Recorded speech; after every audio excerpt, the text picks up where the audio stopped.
Hello guys, and welcome back to Car Obsession. You joined me at the Fuel Coffee House, not too far from where I live in Worthing. I've been recommended to come up here by a fellow YouTuber. His channel is called Dreams to Drive, so please do check it out. But as much as the coffee house has been a really pleasant experience, that isn't what this video is about. This video is actually about Mad Max. So it's about time to give you an update.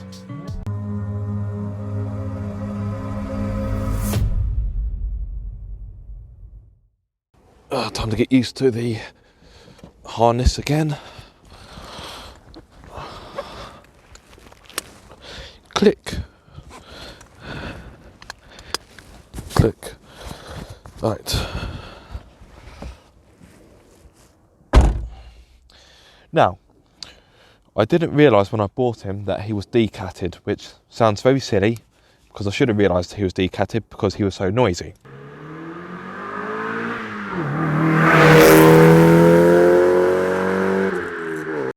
So to get the car through the MOT, he has had a cat fitted, so I'm afraid he is a bit quieter.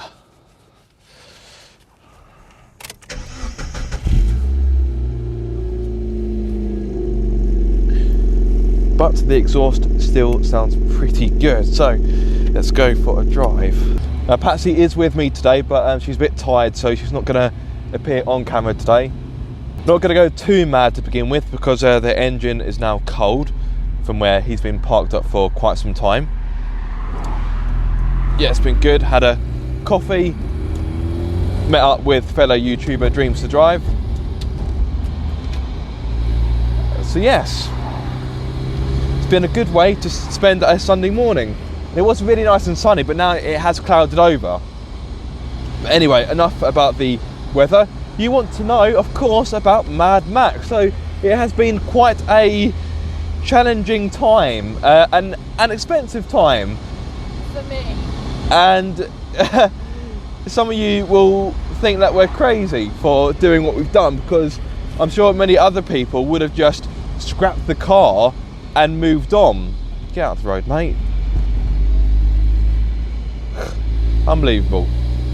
So, for those of you that don't know, I took Mad Max on a track day back in September and I kind of killed the engine.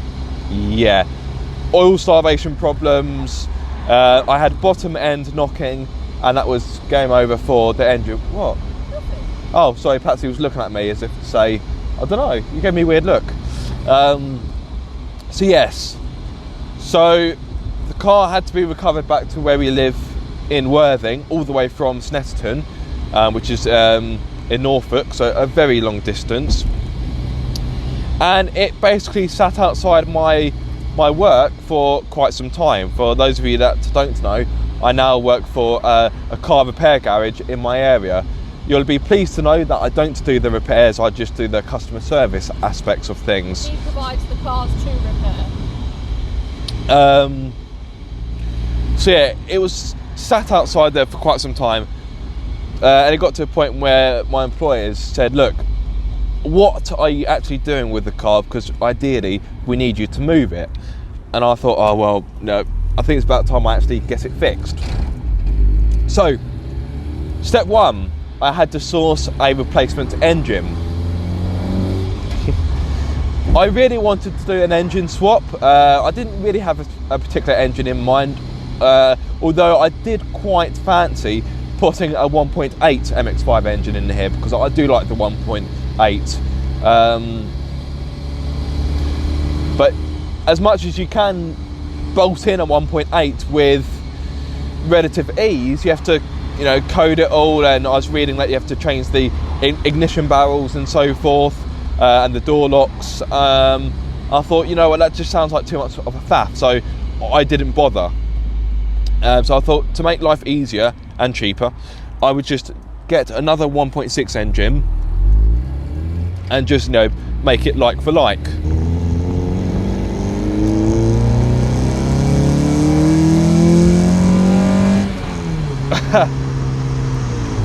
I actually prefer the exhaust with the cat on, because it's not quite as raspy and it's not quite as loud, so it's a bit more socially acceptable, let's say.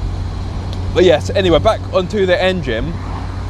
So I spoke to the MX-5 restorer. They had 2 engines in stock. So the engine I have, it's done around 80,000 miles, which is almost half as much as the old engine, the one I killed. So Mad Max has got a new heart, it's done less mileage, so happy days. So step 1, complete the engine. I then booked the car in to be repaired, but unfortunately there were some unpleasant surprises on the way. So for example, when they took the engine out and the gearbox, they discovered that my clutch didn't have a lot of life left into it. So they said, really, we'd recommend that you replace the clutch.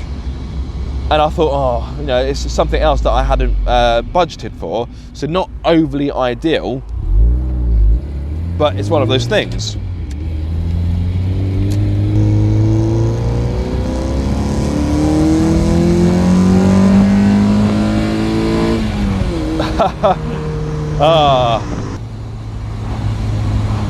There's a certain satisfaction about really revving out an MX-5.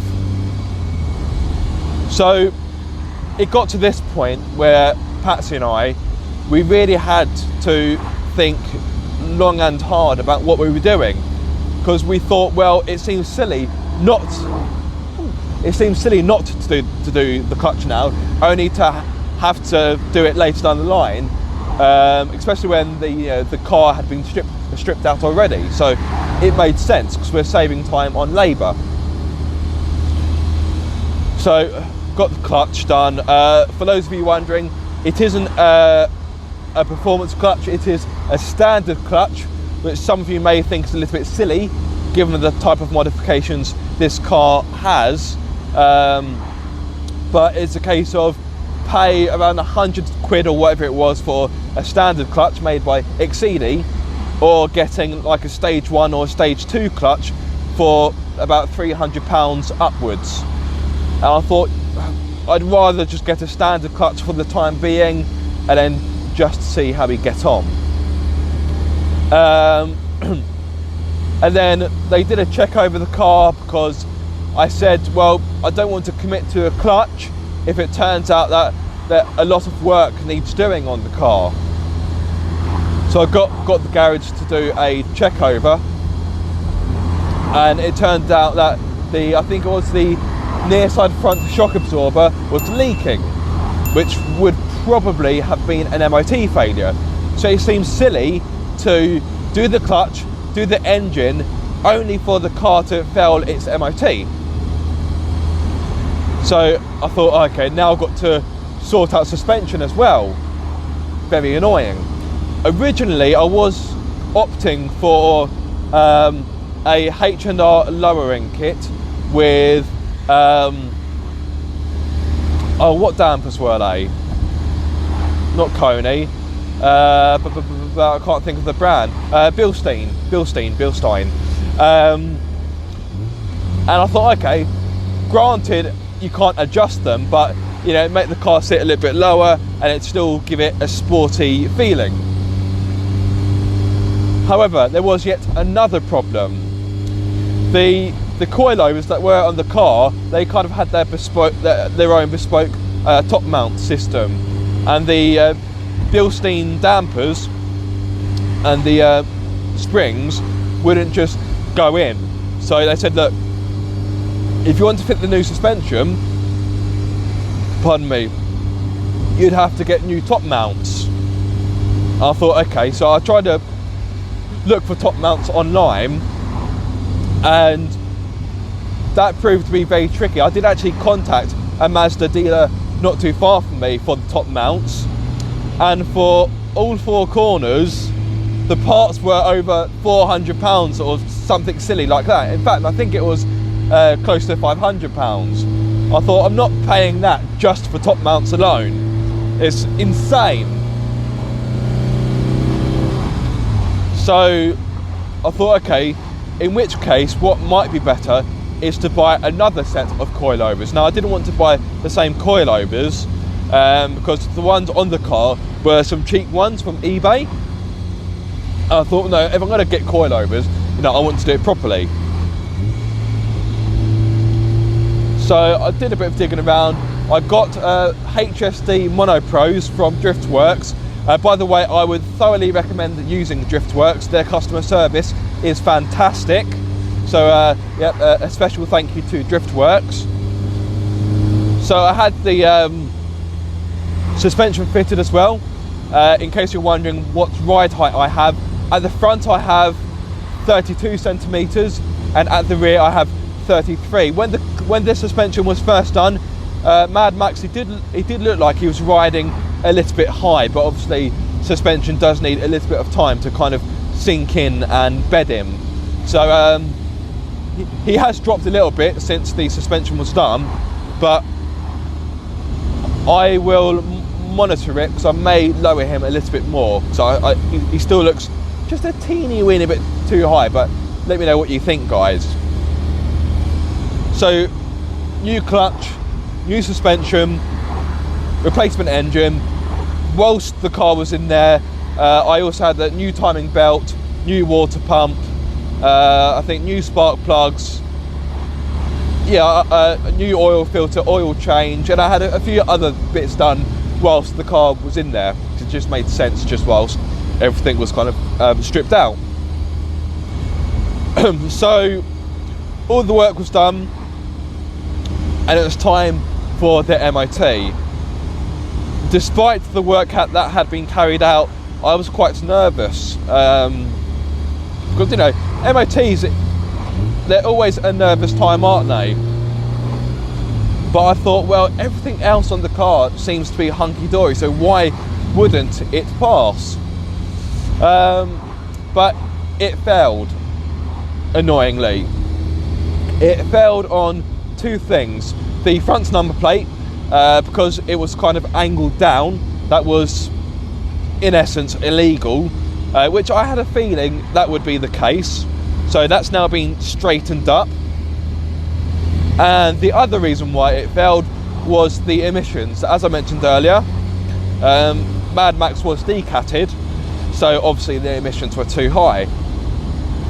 So I had the number plate adjusted, I had a catalytic converter fitted, and here we are. He has now passed his MOT, and he is now roadworthy once more. And it's good to have him back. It really is. A lot of money was put into him. I'm not going to say how much, but let's put it this way. It was around the same price we bought the car for. And some of you may wonder why we bothered. Well, because I'm bloody crazy. Yeah, Patsy just said because she's bloody crazy. The reason being was it seemed a bit worthless to scrap. To be honest, I didn't want to take a loss and sell him. I was being money conscious. I didn't want to sell him and take a loss. That would have annoyed me. Yeah. Be honest, it's fine. No, that's fine. It's the guys might not have heard that though. Oh. So just say it again. Okay, what Patsy said is basically she didn't want to sell the car and make a loss, because obviously a non-runner, you wouldn't get as much money for it. Okay, we could have broken the car up, but that's just too much time and effort. So we bit the bullet and thought, well, let's just fix him and then get it over and done with. Now, I did really want to get a limited slip diff for Mad Max, but after the amount of money Patsy spent, I think if I had asked her for me to put a limited slip diff in Mad Max, I think she would have kicked me in the bollocks extremely hard. No, you wouldn't have had any. I'd have got you castrated. Right, apparently I would have been castrated. So the welded diff is still in there. I will do a video at some point talking about what it is like to live with a welded diff. Everything is working as it should do. Well, I say everything. The gauge for the oil pressure, it doesn't work because, cut a long story short, the old engine had a different kind of sensor on it, whereas this engine has got a different kind of sensor which isn't quite talking to the car properly. So that needs to be addressed before I take it back on track, because I don't want to be hooning around the track with the oil pressure not, you know, right.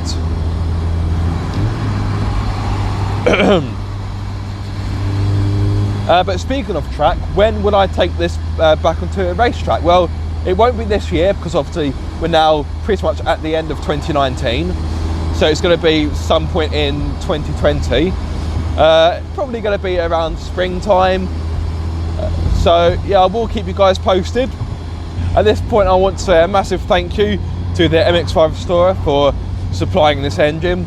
Obviously I paid for it, it wasn't free, but you know, I still want to thank them for their service and for delivering it to the garage. I want to say a massive thank you to Cedar Garage, who put a lot of effort into getting this car back to how it should be. My colleagues probably think I'm absolutely bonkers. And lastly, I want to say a massive thank you to Patsy, my better half, for agreeing quite insanely to pay for Mad Max to be repaired. So if it wasn't for Patsy, Mad Max would be in the car scrapyard heaven in the sky. So thank you, darling, much appreciated. So I think that's everything I have to say for the time being. Thank you so much for watching this video. I hope you have enjoyed it.